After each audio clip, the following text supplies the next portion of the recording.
باللہ من الشیطان اللعین الرجیم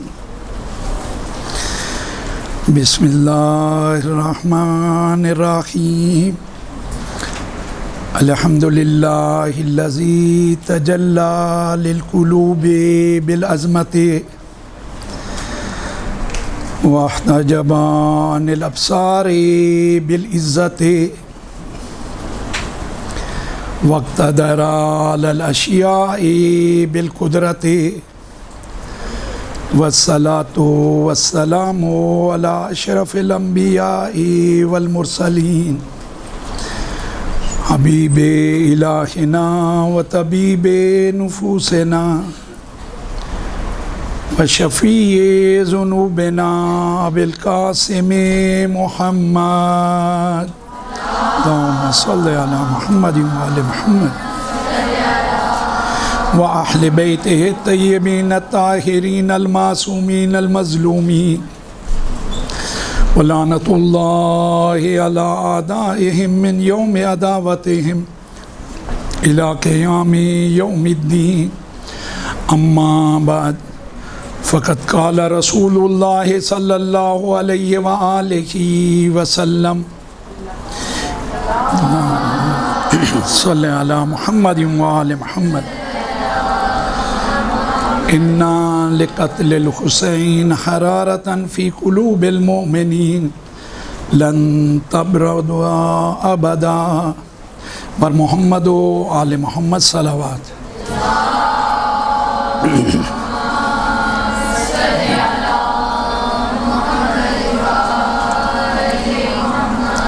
جیسا کہ آپ تمام ساتھی جانتے ہیں کہ جو ہمارا موضوع گفتگو ہے عزاداری تاریخ کے حوالے سے، عزاداری مظلوم امام حسین علیہ السلام، مولا کے نام سے ہی یہ غم جڑا ہوا ہے۔ اگر ہم اسے سمجھنا چاہیں ادوار کے اعتبار سے، زمانوں کے اعتبار سے، ہم اسے 3 حصوں پہ تقسیم کر سکتے ہیں۔ سب سے پہلا وہ حصہ جو امام مظلوم کی ولادت سے بھی پہلے کا ہے۔ دوسرا دور مولا کی ولادت کے بعد، اور عزاداری کے حوالے سے تیسرا دور جو ہے وہ مولا کی شہادت کے بعد۔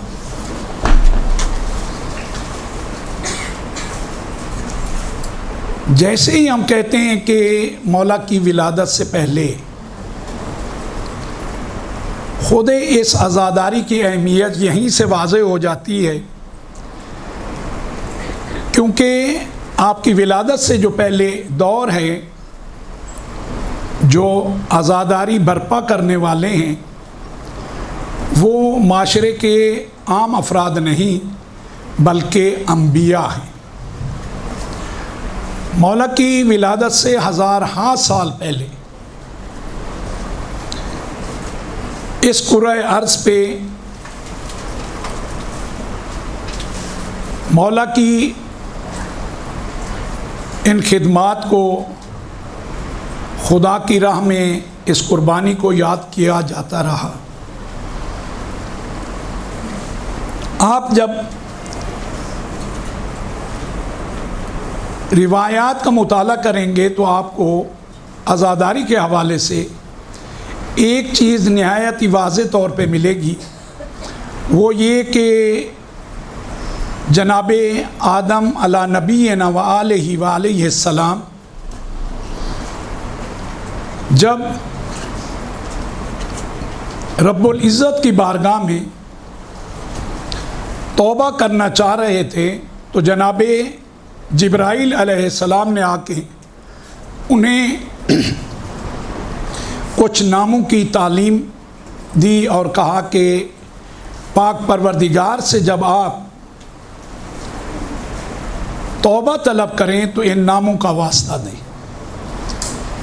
جناب آدم فرماتے ہیں، یہ روایت بہار الانوار کی جلد نمبر 44 میں موجود ہے کہ جناب جبرائیل نے یہ نام تعلیم فرمائے، آپ نے رب العزت کو واسطہ دینا شروع کیا۔ جب 5ویں نام کو آپ نے لینا چاہا، آپ کی زبان پہ یہ نام آیا تو آپ کی کیفیت عجیب ہو گئی، غمگین ہو گئے، اور ایسے غمگین ہوئے کہ گریہ کرنا شروع کر دیا۔ جب آپ نے گریہ شروع کیا تو اس وقت آپ جناب جبرائیل علیہ السلام کی طرف متوجہ ہوئے اور انہیں مخاطب کر کے کہا، جبرائیل مجھے سمجھ نہیں آتی کہ 4 میں نے نام لیے، ان کا واسطہ دیا رب العزت کا کو ان ناموں کا، تو مجھ پہ یہ کیفیت نہیں تھی، لیکن میری یہ کیفیت جب میں نے 5واں نام لیا مجھ سے رہا ہی نہیں گیا، خود بخود میری طبیعت غمگین ہو گئی، اور ایسی غمگین ہوئی کہ میرے آنسو جاری ہو گئے۔ اس میں کیا راز ہے؟ تو جناب جبرائیل علیہ السلام نے کہا، یہ وہ ہستی ہیں جو رب العزت کی راہ میں قربان ہو جائے گی، اور یہ فرزند رسول ہیں۔ پھر جناب جبرائیل نے کربلا کے مصائب جو ابھی واقع نہیں ہوئے ظاہری طور پہ، وہ سب بیان کیے۔ روایت میں ہے کہ جناب جبرائیل بیان کرتے جا رہے تھے، جناب آدم گریہ کرتے جا رہے تھے، اور ساتھ ساتھ جناب جبرائیل بھی گریہ کر رہے تھے۔ اور گریہ کا انداز کیا تھا؟ گریہ کا انداز یہ تھا کہ روایت میں جس طرح بوڑھی ماں جوان بیٹے کی لاش پہ گریہ کرتی ہے، اس طریقے سے گریہ و زاری یہ دونوں ہستیاں کر رہے تھے۔ ان چیزوں میں جس کو آپ نے سمجھنا ہے، کیونکہ آپ معاشرے کے ان افراد میں سے ہو، کل کو جا کے آپ نے ان کی رہنمائی کرنی ہے، انہیں دین سے آگاہ کرنا ہے، انہیں حقیقت کو بتانا ہے، اس طرف ضرور ان کی توجہ دلائیں۔ کب ہوگی توجہ؟ جب آپ گفتگو میں ان جملات کو شامل کریں گے کہ جو واقعہ ظاہری طور پہ ہوا نہیں ہے لیکن اس کی گفتگو ہو رہی ہے، جس سے مربوط ہے اس کی ولادت بھی ابھی ہزارہ سال کے بعد ہونی ہے، فقط نام جو ہے اس کا اثر اتنا ہے کہ اس زمانے کی جو عظیم ترین ہستی ہے، کیونکہ ہر دور کا جو بھی معصوم ہے، انبیاء میں سے، مرسلین میں سے یا ائمہ، وہ اس وقت کا سب سے کامل ترین فرد ہے، بہترین فرد ہے ہر اعتبار سے۔ ایک انسان کی جتنی بھی خوبیاں ہو سکتی ہیں، جتنی اچھی صفات اس میں ہو سکتی ہیں، وہ کامل ترین صفات کا مالک کون ہوتا ہے؟ وہ رب العزت کا نمائندہ۔ اس کے دل پہ کوئی بات اگر معمولی بات ہو اثر کرے گی ہی نہیں، غیر معمولی بات ہوگی جو اسے ہلا کے رکھ دے گی، اور وہ بھی اس طریقے سے کہ وہ گریہ نہ چاہتے ہوئے، کیونکہ جناب آدم نے تو کوئی نہیں چاہا گریہ کرے، خود ان کا بیان یہ ہے کہ نہ چاہتے ہوئے میں غمگین بھی ہو گیا، آنسو بھی میرے بہنا شروع ہو گئے۔ تو عزاداری مظلوم کو سمجھنے کے لیے یہی کافی ہے، جو واقعہ ابھی رونما حقیقت میں نہیں ہوا وہ اتنا اثر رکھتا ہے، لیکن اثر جو روایت میں نے رسول اللہ کی آپ کے سامنے بیان کی، بہت ہی معروف روایت ہے، ہمارے ہاں بیان بھی بہت کی جاتی ہے، اور یہ روایت امام جعفر صادق علیہ السلام محمد محمد، یہ آپ کے اور میرے مولا و آقا نے اپنے جد رسول اللہ سے روایت کی ہے۔ اِنَّا خود ہی معصوم کے جو الفاظ ہیں، الحمدللہ میں بہت سی کلپس دیکھتا رہتا ہوں، یہاں جو لوگ آپ کی تربیت کرتے ہیں سب کے سب انتظامیہ سب الحمدللہ سمجھتے ہیں کہ تربیت کیا ہے، اور اس کے بعد یہ قدم انہوں نے اٹھایا ہے، تو خود یہ بات اہمیت رکھتی ہے کہ پہلے سمجھتے ہوں کہ کرنا کیا ہے۔ الحمدللہ آپ کی ٹیم جو کر رہی ہے، پروردگار ان کی توفیقات میں بھی اضافہ کرے، آپ لوگوں کو اور مجھ حقیر کو بھی اس قابل بنائے کہ ہم کسی کام آ سکیں۔ تو جو چیزیں آپ کو معاشرے کو سمجھانی ہیں، ایک ایک چیز کو سمجھائیں، پہلے ہم خود سمجھیں پھر انہیں سمجھائیں، جب تک خود نہیں سمجھیں گے انہیں نہیں سمجھا پائیں گے۔ معصوم کوئی بھی جب گفتگو کرتے ہوئے بات کرے گا، معصوم میں اور آپ دن میں فرض کریں ہم نے 100 جملہ بولا، کام کا ممکن ہے ہمارا جملہ 100 میں سے 10 جملے بھی نہیں ہوں، 90 ہمارے جملے کسی کام کے ہی نہیں ہوں۔ معصوم کی گفتگو میں ایک حرف بھی اضافی نہیں ہوتا، اس بات کو آپ اچھی طرح ذہن نشین کر لیں، اور ایک ایک جو وہ کلمہ استعمال کرتے ہیں، لفظ استعمال کرتے ہیں، اور جس جگہ استعمال کرتے ہیں اس سے مزید کوئی خوبصورت نہ انداز نہ جگہ اس کلمے کی ہو ہی نہیں سکتی۔ معصوم جب کہے لفظ انا سے شروع کرے، یعنی باتحقیق، دوسرے معنی اس کے کیے جاتے ہیں بے شک، اس میں شک نہ کرنا۔ اور معصوم بھی کون؟ کائنات کی سب سے برگزیدہ ہستی، انبیاء کے بھی سردار، بعد از خدا بزرگ توئی قصہ مختصر، وہ یہ فرما رہے ہوں جو وحی الہی کے علاوہ کلام نہیں کرتے۔ یہ جب آپ گفتگو کرو تو بتاؤ عوام کو، انہیں معلوم ہے، لیکن گفتگو کو بہتر انداز میں بیان کرنے کے لیے آپ کی میری ذمہ داری ہے انہیں کہیں کہ دیکھو یہ کلمات، یہ قول کسی عام فرد کا نہیں ہے، اس ہستی کا ہے جو انبیاء کے سردار ہیں، جو بغیر وحی کے گفتگو نہیں فرماتے، اور جن کا ہر لفظ بامعنی ہے، کسی چیز کو اضافی کسی چیز کو کم، بلکہ بہترین جو انداز ہے اس طرح سے بیان کرتے ہیں۔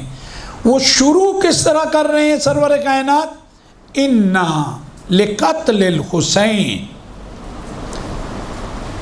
حرارتاً، مولا امام حسین علیہ السلام کی شہادت میں ایک خاص حرارت ہے، جذابیت ہے، اور وہ کیسی ہے کہ وہ قلوب مومنین میں ہے، یعنی جو جتنا اس ایمان کی منزل کو طے کرتا جائے گا اتنا یہ حرارت اس میں کامل ہوتی جائے گی۔ تو اسی لیے میں عرض کر رہا ہوں اس زمانے میں جناب آدم سے کسی کا ایمان کامل نہیں ہے، تو لہذا جتنا اثر جناب آدم کے قلب پہ یہ بات کرے گی، اثر کرے گی، اتنا کسی اور کے قلب پہ اتنا اثر انداز نہیں ہوگی۔ جس طرح ایمان کا لیول بڑھتا جائے گا اثر بڑھتا جائے گا۔ اب ان کے قلب پہ اثر کیا کس نے؟ نام نے۔ ان کی پاکیزگی اتنا ہے کہ وہ اس دور کے تمام انسانیت کو پاکیزگی سے آراستہ کرنے آئے ہیں۔ وہ کہہ رہے ہیں کہ جبرائیل کیا راز ہے؟ جناب جبرائیل نے مصائب پڑھنا شروع کیے، تو آزاداری کہاں سے شروع ہوئی؟ جناب آدم کے دور سے، مولا کی ولادت سے ہزارہا سال پہلے۔ اور گریہ، آخر میں روایت کے جملے یہ ہیں کہ گریہ کا انداز یہ ہے جیسے ایک ماں اپنے جوان کے لاشے پہ گریہ کرتی ہے، اس طرح دونوں ہستیاں گریہ کر رہے ہیں۔ اور اسی طرح ہمارے پاس ایک اور جو روایت ہے جناب موسیٰ پیغمبر علی نبینا و آلہ و علیہ السلام معالی اللہم صلی علی محمد و آلہ محمد۔ کنزہ حسن صاحبہ کو نیچے بلا رہے ہیں، وہ نیچے تشریف لے جائیں۔ بر محمد و آل محمد صلوات۔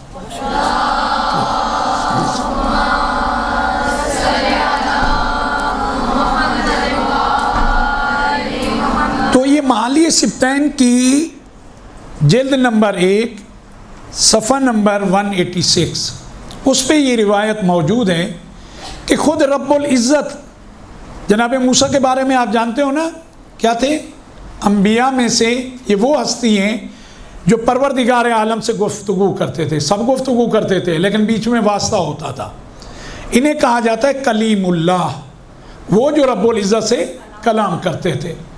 تو رب العزت نے خود کہا جناب مولا امام حسین علیہ السلام کے بارے میں، جب بیان کیا تو جناب موسیٰ گریہ کرنے لگے، اور جناب موسیٰ نے کہا کہ بار الہ، اس ہستی پہ اتنا ظلم ہوگا، یہ ہستی ہے کون؟ کہا یہ میرے آخری پیغمبر کے اور ان کی بیٹی کے فرزند ہیں۔ کہتے ہیں جناب موسیٰ نے اتنا گریہ کیا کہ آپ کی ریش مبارک بھیگ گئی اور آنسو سامنے زمین پہ ٹپکنے لگے۔ جناب موسیٰ پیغمبر ہیں، کلیم اللہ ہیں، اور اس وقت ذکر کرنے والی ذات کون ہے؟ ذات حق، رب العزت کی ذات۔ خالق نے مولا حسین کو ایک جگہ پہ نہیں، کئی جگہوں پہ خود خالق نے مولا کا ذکر کیا ہے۔ میں مطمئن ہوں آپ تمام ساتھی جانتے ہوں گے، آپ کے اساتذہ نے آپ کو بتایا ہوگا، زیارت عاشوراء کے بارے میں آپ جانتے ہیں، یہ حدیث قدسی ہے، کسی کے الفاظ کسی اور کے نہیں ہیں، قرآن نہیں ہے، لیکن اللہ رب العزت کا کلام ہے۔ یہ حدیث قدسی ہے زیارت عاشوراء، اس کی اہمیت کو سمجھیں، اور اسی کے الفاظ جو آپ جب بھی زیارت پڑھتے ہوں گے، انشاءاللہ آپ ہر روز اس کی تلاوت کرتے ہوں گے، نہیں تو ان ایام میں تو آپ تلاوت کرتے ہی ہیں کہ وَجَلَّتْ وَعَظَمَتْ الْمُصِیبَةُ بِكَ عَلَيْنَا وَعَلَى جَمِيعِ أَهْلِ الْإِسْلَامِ، کہ آپ پہ یہ جو ظلم کیا گیا ہے، آپ کی یہ جو شہادت ہے، آپ کے یہ جو مصائب ہیں، وہ فقط ہمارے لیے نہیں بلکہ تمام اہل اسلام کے لیے، سب کو دکھ دینے والے ہیں، سب کو تکلیف ہونے والی ہے اس سے۔ میرے اعتبار سے خالق نے واضح ایک بیان دیا ہے کہ دیکھو اہل اسلام میں شامل ہی وہی ہے جو میرے حسین کا عزادار ہے، جسے اس عزاداری سے جس کا رشتہ نہیں ہے، وہ حقیقت میں اسلام سے اس کا کوئی رشتہ نہیں ہے۔ زیارت عاشوراء کے یہ الفاظ نہایت ہی واضح ہیں، اور دوسرے مقام پہ آپ اسی کے ساتھ ہی تلاوت کرتے ہیں وَجَلَّتْ وَعَظَمَتِ الْمُصِیبَةُ بِكَ عَلَيْنَا وَعَلَى جَمِيعِ أَهْلِ السَّمَاوَاتِ، یعنی فقط اس دنیا کے رہنے والے نہیں بلکہ آسمان پہ جو خالق کی مخلوق ہے، فرشتے ہیں، عرشیان ہیں، وہ سب کے سب بھی اس سے غمگین ہیں، وہ بھی سب کے سب کیا ہیں؟ عزادار ہیں۔ تو آپ اس کو دیکھیں کہ تاریخ کے اعتبار سے ابتدائے انسانیت سے ذکر حسین موجود ہے، اور ذکر جہاں ہے وہ عزاداری ہی ہے۔ مولا حسین کی بہت سے معجزات ہیں، بہت سی چیزیں ہیں، وہ آپ کو اس طرح نہیں ملیں گی، لیکن ان کی عزاداری ملے گی۔ اس کے بعد کی جو روایت ہے جسے میں نے یہاں لکھا ہے، احتجاج طبرسی جلد نمبر 2 صفحہ نمبر 529، جناب زکریا انبیاء میں سے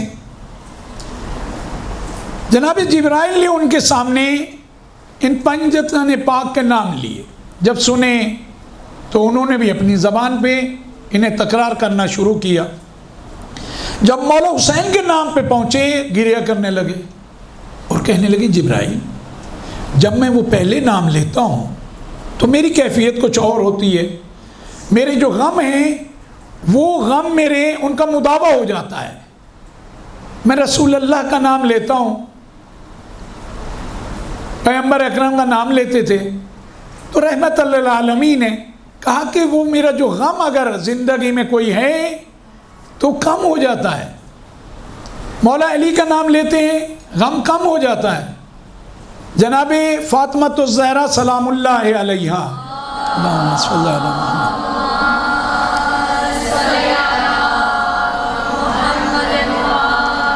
ان کا نام لیتے ہیں کم ہو جاتا ہے. حتیٰ مولا حسن کا نام لیتے ہیں تو غم کا مداوع ہو جاتا ہے. لیکن جب میں یہ حسین کا نام زبان پہ لاتا ہوں تو مجھ سے رہا نہیں جاتا، بے اختیار میں گریہ کرنے لگتا ہوں. تو کہا کہ یہ آپ کے جو سردار ہو، سید و سردار ہیں، رب العزت کے جو آخری پیغمبر ہیں، یہ ان کے اور ان کی دختر کے لال کا نام ہے. جناب جبرائیل نے پھر پڑھنا شروع کیا کہ انہیں بہت بے دردی سے مارا جائے گا، یہ بے یار و مددگار ہوں گے، یہ بھوکے پیاسے ہوں گے. کہتے ہیں جناب زکریا نے اس روایت میں ہے کہ 3 دن مسلسل گریہ کرتے رہے. اور گریہ بھی کیسا؟ جو ان کی عبادت گاہ تھی، جہاں وہ رب العزت کی بارگاہ میں سجدہ کرتے تھے، 3 دن اسی مقام پہ رہے، کسی سے ملاقات نہیں کی، صرف اور صرف گریہ کرتے رہے. 3 دن گریہ کرنا، جن چیزوں کی طرف میں آپ کو متوجہ کرنا چاہتا ہوں، 3 دن گریہ کرنے کا مطلب کیا ہے؟ باہر نہ آنا، کسی سے ملاقات نہ کرنا. اچھا، وہ جس سے بھی ملاقات کرتے تھے کس کے لیے کرتے تھے؟ اللہ رب العزت کے لیے.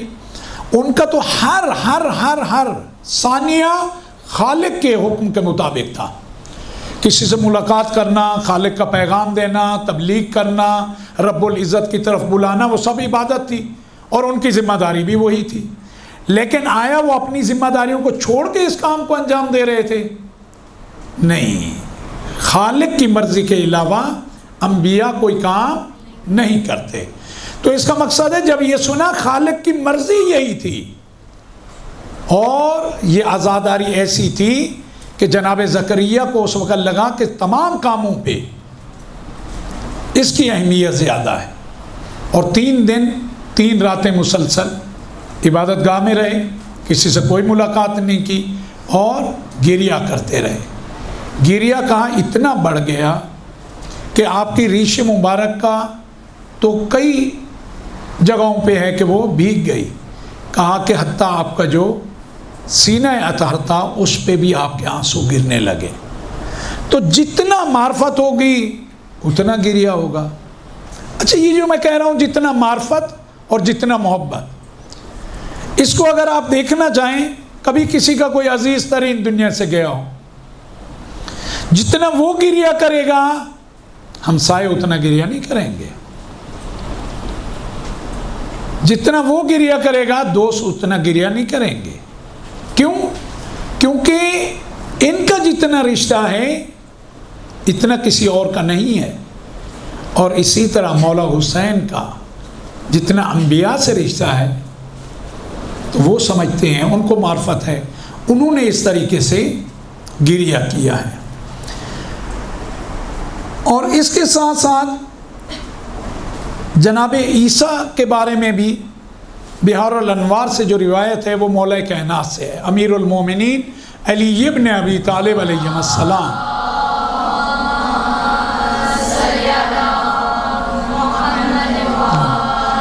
ایک دن آپ اپنے اصحاب کے درمیان بیٹھے تھے. اصحاب نے دیکھا آپ غمگین ہیں. کہا مولا کیا ہوا؟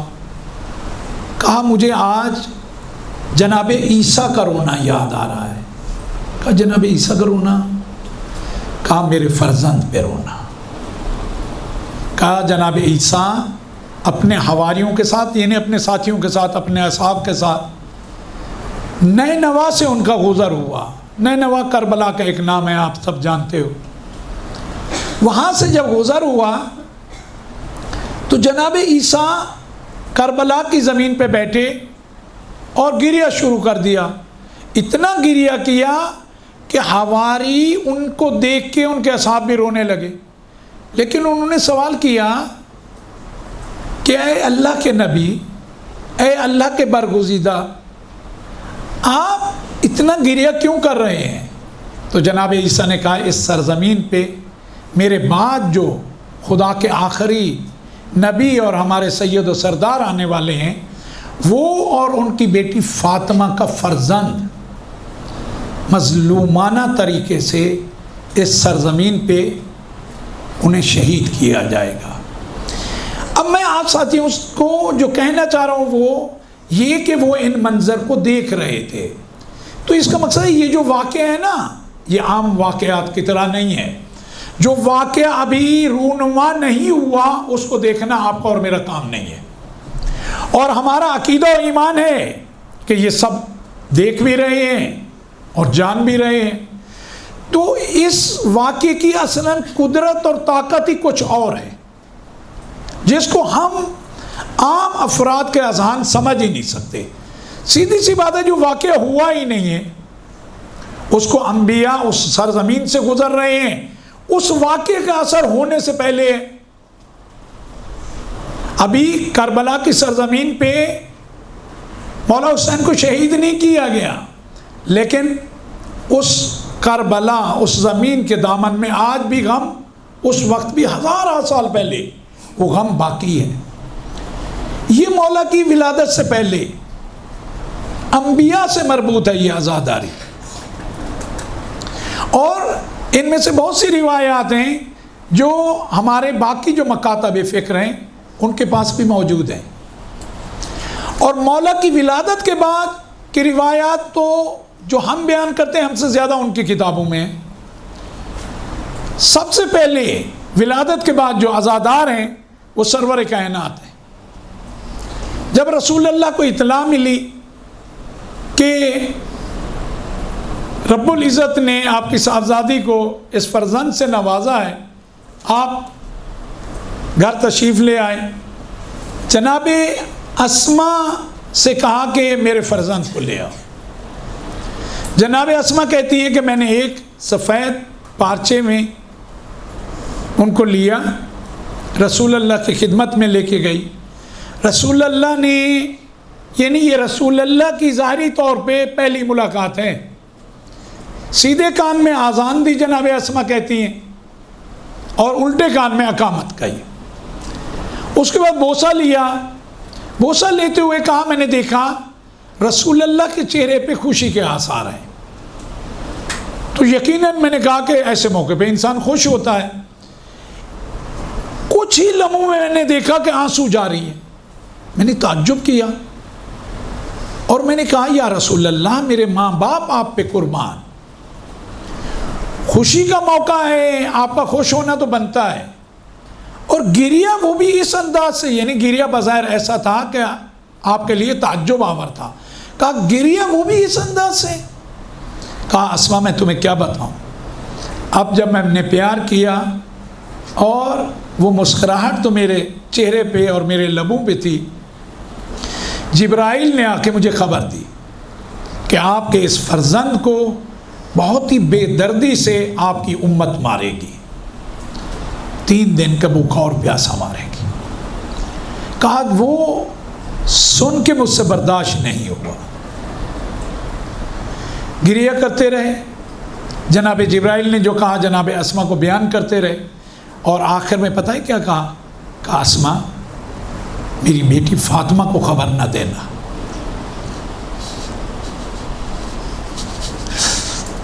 میری بیٹی برداشت نہیں کر پائے گی، بیٹی کو نہ بتانا۔ لیکن عجیب ہے یہ تاریخ، بات کی روایات میں ہے اب گھر میں آنا ہے، فرزند کو ہاتھوں پہ لینا ہے، ایک دفعہ نہیں، جبرائیل نے کئی دفعہ آ کے مصائب پڑھے ہیں۔ ایک اور موقع پہ رسول اللہ اپنے ہاتھوں پہ لے کے بوسے لے رہے ہیں مولا حسین کے، جناب زہرا دیکھ کے بابا کو خوش ہے کہ میرے بابا خوش ہے میرے فرزند کو لے کے، دعا دے رہے ہیں، ایک دم رونا شروع کیا، اور ایسا روئے جناب زہرا سے برداشت نہیں ہوا۔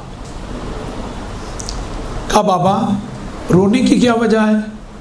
تو اب رسول اللہ نے خود مصائب پڑھے، کہا مجھے جبرائیل نے خبر دی ہے تیرے اس فرزند کو نئے نوا میں میری ہی امت اس بے دردی سے قتل کر دے گی۔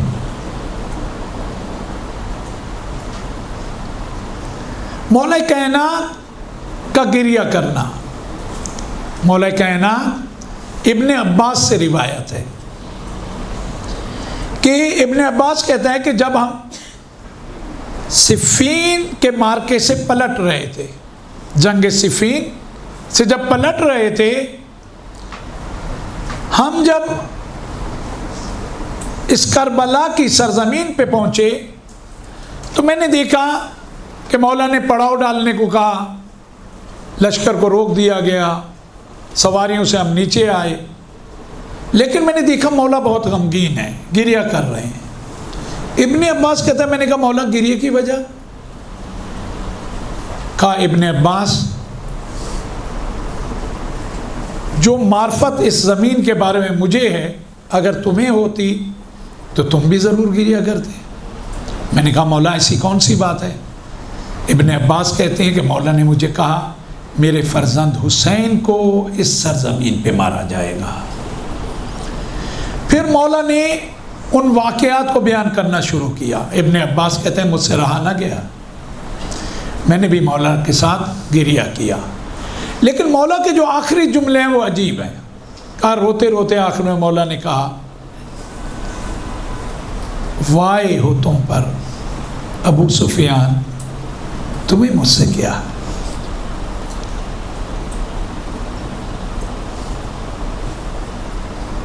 وائے ہو تم پر آل حرب، تمہیں مجھ سے کیا؟ پھر گریہ کیا۔ جب آپ گریہ کر رہے تھے تو ابن عباس کہتے ہیں ایک جملہ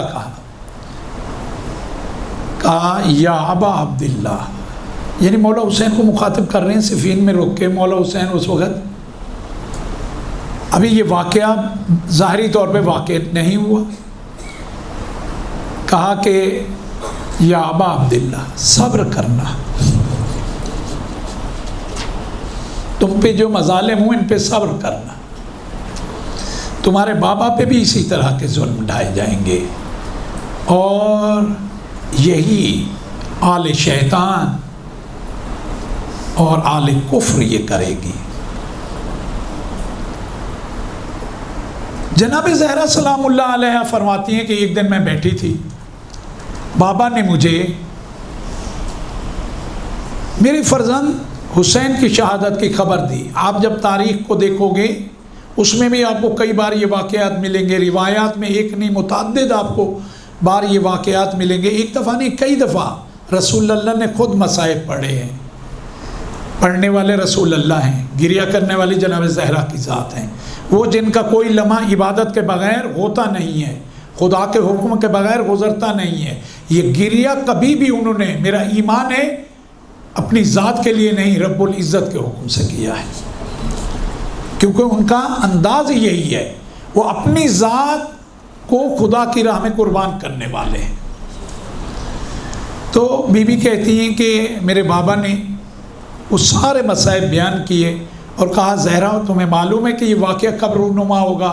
میں نے کہا بابا کب ہوگا؟ کہا جس وقت میں نہیں ہوں گا، جس وقت تم نہیں ہوگی، جس وقت اس کے بابا علی اور بھائی حسن نہیں ہوں گے۔ بی بی نے رو کے کہا کہ بابا میرے حسین کا کوئی نہیں ہوگا۔ وہ جو روایت ہے وہ یہی روایت ہے کہ بی بی نے اس وقت جب بابا سے کہا کہ کوئی نہیں ہوگا، کہا رب العزت رسول اللہ نے خبر دی اس امت کی جو تیرے فرزند کا غم منائے گی۔ ہم جتنا بھی رب العزت کا شکر ادا کریں کم ہے۔ میں اس مقام پہ ہمیشہ روایت کے پہنچ کے کہتا ہوں خالق و مالک تیرے اسی کرم کا ہم کبھی شکر ادا نہیں کر سکتے کہ تو نے اس امت میں ہمیں قرار دیا جو تیرے حسین کو روئے گی۔ اس وقت اس امت کی خبر دی، جب خبر دی آپ کو معلوم ہے بی بی نے رو کے کہا بابا اس امت کی شفاعت میں کروں، اس امت کی شفاعت میں خود کروں گی۔ تو مولا کی ولادت کے بعد بھی یہ مسلسل یہ واقعات رونما ہوتے رہے، روایات میں ہمارے پاس یہ ساری چیزیں آج بھی محفوظ ہیں، اور وہ روایات ہیں جو معتبر روایات ہیں، جنہیں علماء نے ہمیشہ بیان کیا ہے۔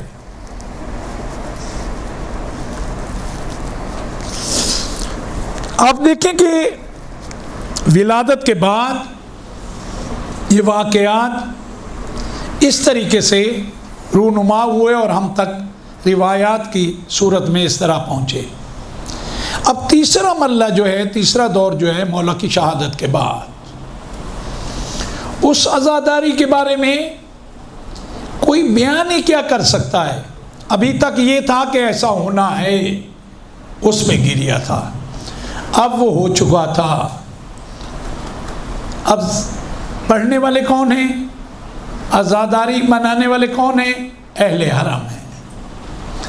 ابھی تک یہ تھا کہ پیاسا مارا جائے گا، اب پیاسا مار دیا گیا۔ ابھی تک یہ تھا کہ سر قلم کیے جائیں گے، اب سر قلم ہو چکے۔ ابھی تک یہ تھا کہ مولا حسین کے لاشے کو گھوڑوں کی ٹاپوں سے روندا جائے گا، اب روک دیا گیا۔ وہ بھی کن کے سامنے؟ بہنوں کے سامنے۔ بہنوں کو بھائیوں سے محبت ہوتی ہے نا، اس کو آپ سے بہتر کون سمجھ سکتا ہے؟ اور وہ بھی حسین جیسا بھائی، سکینہ کا اکبر و اصغر جیسا بھائی۔ اب اہل حرم کی ساری وہ عزاداری کہاں ہوئی؟ وہی جہاں شہادت ہوئی، کربلا میں۔ اور عجیب ہے کہ ایک ایک کے لاشے کو دیکھا، سب نے گریہ کیا، سب نے ماتم کیا، سب روئے۔ اور محمد کے لاشے آئے، سب نے گریہ کیا۔ میں کہتا ہوں کچھ بھی نہیں ہو، اتنا تو ثابت ہے کہ یہ لاشیں آئے۔ جب لاشیں آئے تو یقیناً گریہ بھی کیا۔ سب نے دیکھا جناب زینب گریہ نہیں کر رہی، کبھی بھی آپ کے لال کا بھائی بھی قربان کر دیے، لیکن اکبر کا لاش آیا، جتنا زینب روئی اتنا کوئی نہیں رویا۔ قاسم کے لاش میں جتنا جناب زینب سلام اللہ علیہ روئی اور کوئی نہیں رویا۔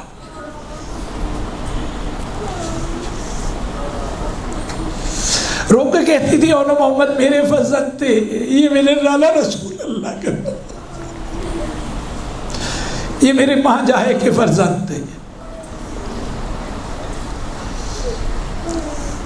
اصغر کو اس حال میں دیکھا، آپ اس روایت کو سنتے بھی ہیں، اس مرثیے کے اس جملے کو۔ وہ مرثیہ پڑھنے والی کون ہے؟ جناب رباب ہے۔ اب مثلک ینہر، تیرے جیسے بچے، شیرخوار بچے، 6 مہینے کے بچے کو نہر کیا جاتا ہے، نہر کرنا۔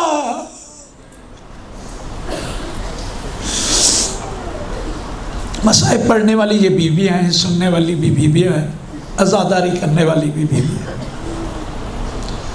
نوک نیزہ پہ بابا کے سر کو دیکھ کے سید سجاد نے کیسے کہا ہوگا مجھے نہیں معلوم، السلام علیکہ یا ابا عبداللہ۔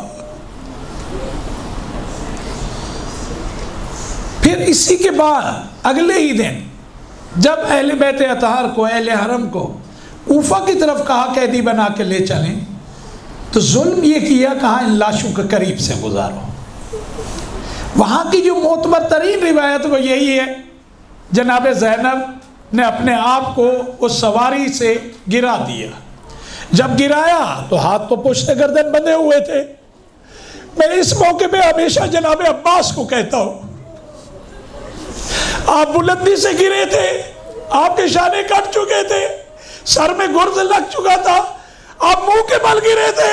مولا دیکھے جناب زینب سلام اللہ علیہ کو اس اونٹ کے بغیر، پالال کے اونٹ کے، اس بلندی سے منہ کے بل گرے۔ مجھے نہیں معلوم کس طریقے سے اس لاشے کو اپنے گود میں لیا ہوگا، اور کسی اور کو نہیں، نانا کو فریاد کی۔ یا رسول اللہ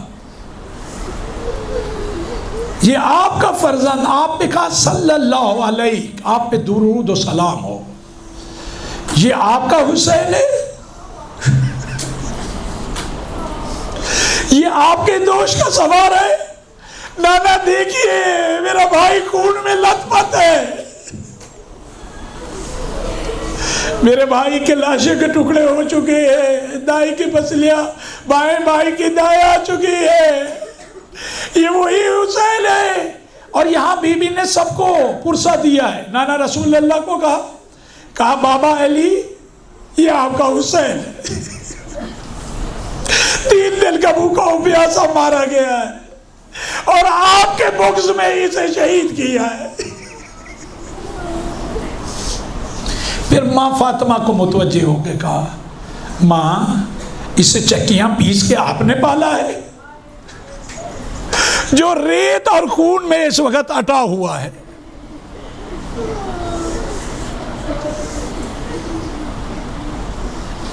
مسلسل گریا، اور بی بی نے فقط وہاں تھوڑی، اگر ہمارے پاس کوئی روایت نہ بھی ہو ایمانداری سے بتائیں کہ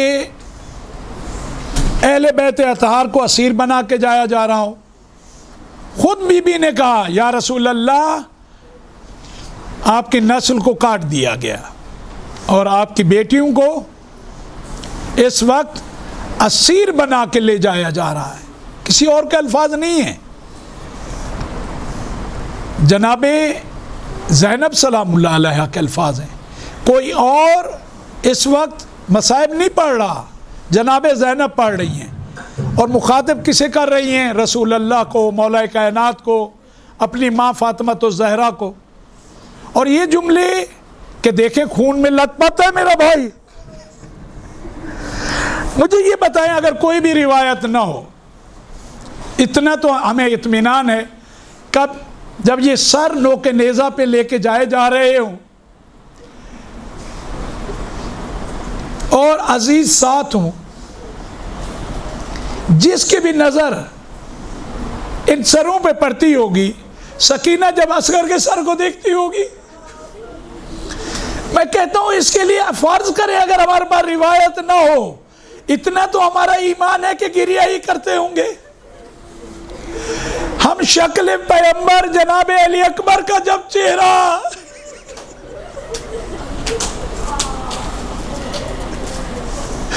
جناب سید سجاد جب علی اکبر کو دیکھتے ہوں گے، جب چچا عباس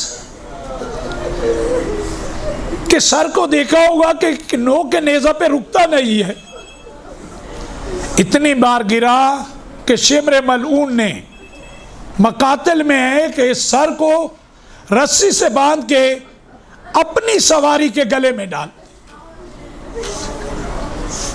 اور علماء اس سے ایک اشارہ یہ سمجھتے ہیں کہ اس بلندی پہ زینب کو ننگے سارا پاس دیکھ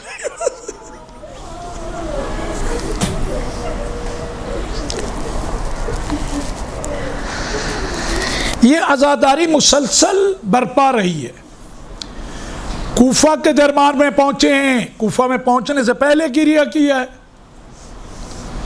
کوفہ کے دربار میں پہنچے ہیں وہاں گریہ کیا ہے، کوفہ میں پہنچتے ہی مسلم کے سر کو دیکھا گریہ کیا ہے۔ عزاداری تو تمام ادوار میں رہی ہے، اور جس طرح سے اہل بیت نے منائی ہے اس طرح تو ہم میں طاقت ہی نہیں ہے، انہوں نے اپنی آنکھوں سے دیکھا ہے۔ شام میں گئے ہیں وہاں عزاداری، طاقت و قدرت کتنا ہے کہ جو مرکز ہے دشمن کا اس میں 3 دن عزاداری کی ہے جناب زینب سلام اللہ علیہ نے۔ اور وہ بھی کیسی عزاداری، وہاں بھی جب مقتل کو ہم دیکھتے ہیں، جب سر دیے گئے تو سروں کو ہر بی بی کہتے ہیں کہ اپنے اپنے جس بی بی کے کسی کا فرزند تھا اس نے سر کو لیا گریہ کیا، کسی کا بھائی تھا اس نے گریہ کیا، سب گریہ کر رہے تھے، 2 سر ایک طرف رکھے تھے۔ کہتے دیکھنے والوں نے کہا لگتا ہے ان کی ماں نہیں رہی، جناب زینب نے روکا میں ان کی ماں ہوں، کہا پھر ان کے سر، کہا ماں جائے کا مجھے پرسہ دینا ہے، انہیں تو میں قربان کر چکی۔ اس وقت کیفیت کیا ہوگی بیویوں کی؟ جو ہمارے پاس مسلم روایت ہے، اس ملعون نے مولا کے سر کو ایک تشت میں رکھا، شراب نوشی کرتا جا رہا تھا اور مولا کے اوپر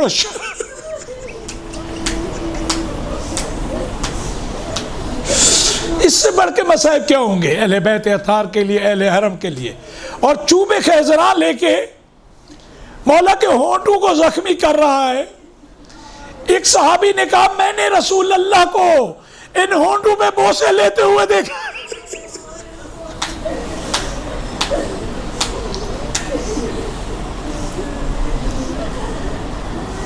شام کے بعد دوبارہ کربلا میں آ کے پھر ان سب کا عزاداری کرنا، کربلا سے مدینہ آ کے عزاداری کرنا،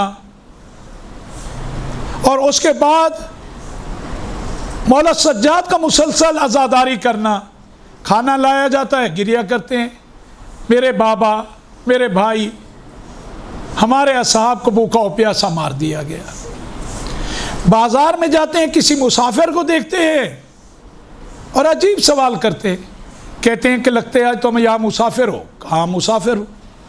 کہا یہ بتاؤ موت حق ہے؟ وہ کہے مسلمان ہوں، موت حق ہے۔ کہا اگر یہاں تم مسافر ہو، یہاں تمہیں موت آ جائے جہاں تمہارا کوئی بھی نہیں ہے تو کیا ہوگا؟ اس نے کہا موت آ سکتی ہے، لیکن بالآخر مدینہ میں ہوں، مسلمان ہیں، مطمئن ہوں، مجھے غسل بھی دیں گے اگر کوئی بھی نہ ہوا، کفن بھی دیں گے، مجھے دفن بھی کریں گے۔ مولا رو کے کہتے تھے کربلا کی طرف دیکھ کے، بابا کوئی مسافر جو عام فرد ہے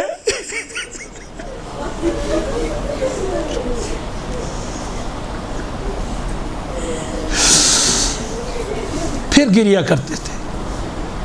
قصاب کی دکان سے گزرتے تھے اور ایک وقت ایسا ہے وہ کپڑا ڈالنے لگے کہ سید سجاد کا گریہ برداشت نہیں کرتے تھے۔ پوچھتے تھے ذبح کرنے سے پہلے پانی پلایا؟ وہ کہتے تھے مولا آپ کے نانا کی امت میں سے ہیں، ایک دفعہ نہیں 3 دفعہ پانی دکھایا، پھر ذبح کیا۔ کربلا کا رخ کرتے تھے، بابا مدینہ میں جانوروں کو بھی بھوکا پیاسا ذبح نہیں۔ یہ کربلا کے واقعے کے بعد کی سب مصائب و عزاداری ہیں، تمام ائمہ میں رہی۔ امام باقر کی وہ روایت، اللہ رب العزت آپ سب کو حج کی سعادت نصیب کرے، مولا نے باقاعدہ اپنی وصیت میں 10 سال کے لیے مال رکھا، مال مال مال مال، کہا یہ مال 10 سال تک مینا کے میدان میں میرے بابا کی عزاداری ضرور برپا کرنا۔ مولا کو معلوم تھا کہ یہ مرکز ہے، حج مرکزی عبادت ہے، تمام مسلمان مینا میں جمع ہوں گے، میرے بابا کی وہاں عزاداری اور کچھ نہیں کہا عزاداری۔ اس کے لیے 10 سال کی رقم کو رکھ کے گئے، چھوڑ کے گئے۔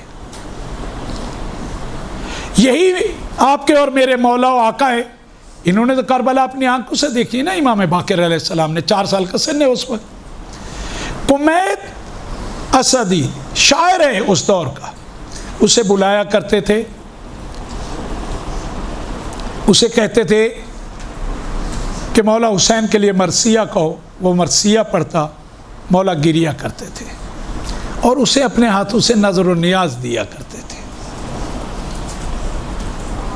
اس کے بعد آپ امام جعفر صادق علیہ السلام کے دور کو دیکھ لیں، اس دور میں یہی ہے کہ اس دور کا جو شاعر ہے ابن مکفوف، وہ مرثیہ مولا کے لیے پڑھتا تھا، مولا بلاتے تھے، مولا تشریف فرما ہوتے تھے فرش عزا پہ، وہ مرثیہ پڑھتا تھا، مولا گریہ کرتے تھے۔ امام رضا کے دور میں دیبل خزائی اس وقت کا شاعر ہے، مولا باقاعدہ اسے بلاتے تھے کہ میرے جد کا مرثیہ پڑھو، وہ مرثیہ پڑھتا تھا، مولا گریہ کیا کرتے تھے۔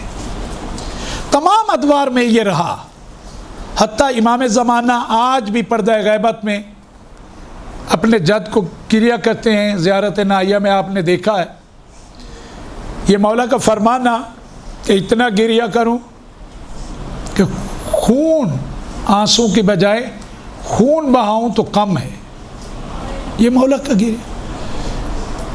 اور اللہ پاک نے اس کے بعد ہمیں انتخاب کیا کہ ہم اپنے مولا کی عزاداری کرتے ہیں۔ عزاداری یقین جانیں وہ ہے جس نے دین کا دفاع کیا ہوا ہے، اس دین کی حفاظت اسی عزاداری سے۔ اور عزاداری کا اگر کوئی آپ کو کہے مقصد، ایک ہی مقصد ہے عزاداری۔ عزاداری کا مقصد عزاداری ہی ہے۔ خود یہ روایت جو ہمیں بتاتی ہے کہ رسول اللہ کہیں کہ ایک امت عزاداری کے ہی حوالے سے ہے، اور عزاداری آپ کی میری اسی طرح ہونی چاہیے جو اہل بیت اطہار کے وہ ہے۔ یہ جو کہا جاتا ہے مقصد حسین، مقصد حسین، مقصد حسین، یقین جانیں ہم پوری کائنات کے لوگ سر جوڑ کے سارے فلاسفرز، اسکالرز، محققین بیٹھ جائیں، مقصد امام حسین وہی ہے جو سید سجاد بیان کریں گے۔ اگر ہم سب بھی کہیں گے مل کے اپنے علم کے مطابق، تحقیق کے مطابق، اگر وہ ہماری تحقیق اور ہمارا علم ہوگا، ان کا فرمان ویسا نہ ہوگا، ہمارے اپنے ذہن کی اختراع ہوگی تو وہ ناقص ہوگی، کیونکہ ہم ناقص ہیں۔ عقل ناقص جتنا بھی پرواز کرے گی اس میں نقص رہے گا، اور مولا حسین کے مقصد میں نقص نہیں ہو سکتا۔ مولا حسین کے مقصد کو دیکھنا ہے تو کربلا کے بعد مولا امام زین العابدین علیہ السلام، صلوات بھیجے مولا کی ذات پہ، صلی علی محمد۔ آپ تمام بیٹیوں سے، تمام میری بیٹیوں سے، میری بہنوں سے میری التجا یہ ہے کہ مقصد امام حسین کو آپ کو اگر سمجھنا ہے اور دیکھنا ہے تو سید سجاد کی سیرت کو دیکھیں۔ جو ان کی سیرت ہے کربلا کے واقعے کے بعد وہی مقصد حسین ہے۔ جو بھی اس سیرت میں آپ کو ملے وہی مقصد ہے، اس کے علاوہ کوئی مقصد نہیں ہے۔ اس کے علاوہ میرا اور آپ کا تو کوئی مقصد ہو سکتا ہے، ظاہری طور پہ حکومتوں کا کوئی مقصد ہو سکتا ہے، چند سیاسی لوگوں کی کوئی فکر تو ہو سکتی ہے، مقصد حسین وہی ہوگا جو مقصد سید سجاد ہوگا۔ باقی جتنی بھی باتیں ہوں گی وہ ناقص ہوں گی، مولا حسین کا مقصد کبھی ناقص نہیں ہو سکتا۔ معصوم کے مقصد کو اگر دیکھنا ہو تو معصوم کی ہی زندگی کو آپ دیکھیں، اس کا مطالعہ کریں اور اسی کو بھی آنے والی نسلوں تک پہنچائیں، اور رب العزت کا شکر ادا کریں کہ اس خالق نے آپ کے دلوں میں وہ محبت ان کی ڈالی ہے کہ آپ کو ایسے مراکز میں لے کے وہ خالق آ گیا ہے، اس نے آپ کو چن لیا ہے۔ اب آپ کو یہ ثابت کرنا ہے کہ خالق تو نے چنا، تیری یہ جو نعمت ہے، یہ جو ہم پہ کرم ہے، انشاءاللہ تعالی تو ہی ہمیں قوت دینا، تو ہی ہماری مدد کرنا، ہم اس قابل نہیں ہیں، تو ہی طاقت دینا، اس پیغام کو ہم احسن طریقے سے آگے بیان کر سکیں۔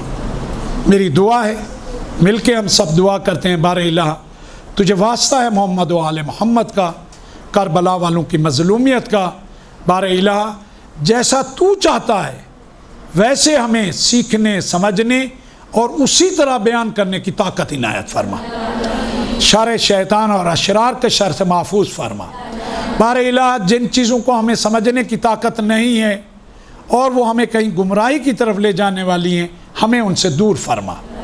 بار الہ اہل بیت کی تعلیمات سے آراستہ ہونے کی توفیق عنایت فرما، انہی تعلیمات کے سائے میں زندگی کرنے کی توفیق عنایت فرما۔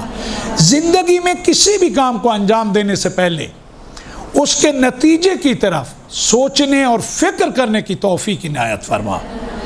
اس دعا کو بار بار رب العزت سے کیا کریں، کسی کام کو بھی انجام دینے سے پہلے اس کے نتیجے کی طرف سوچنے اور فکر کرنے کی توفیق عنایت فرما۔ بار الہ ہمارے آقا و مولا کو ہم سے راضی و خوشنود فرما، ان کا ظہور پر نور جلد فرما، ہمیں ان کے بہترین آوان و انسان میں قرار دے۔ رب العزت نے آپ کو اس کے لشکر کے لیے چن لیا ہے، اب آپ کوشش کریں کہ جو ان کے لشکر میں جو صفات لازم ہیں وہ آپ کو مجھے ہم سب کو اپنانی چاہیے. اس سے بہتر نہ کوئی منصب ہے، نہ کوئی گروہ ہے، نہ کوئی حزب ہے. حزب اگر ہے تو وقت کے امام کا ہی حزب ہے، اور تمام حزب اس سے پیچھے ہے. اور دعا کریں اللہ پاک ہمیں اس حزب پہ ثابت قدم رکھے. بر محمد و آل محمد صلوات.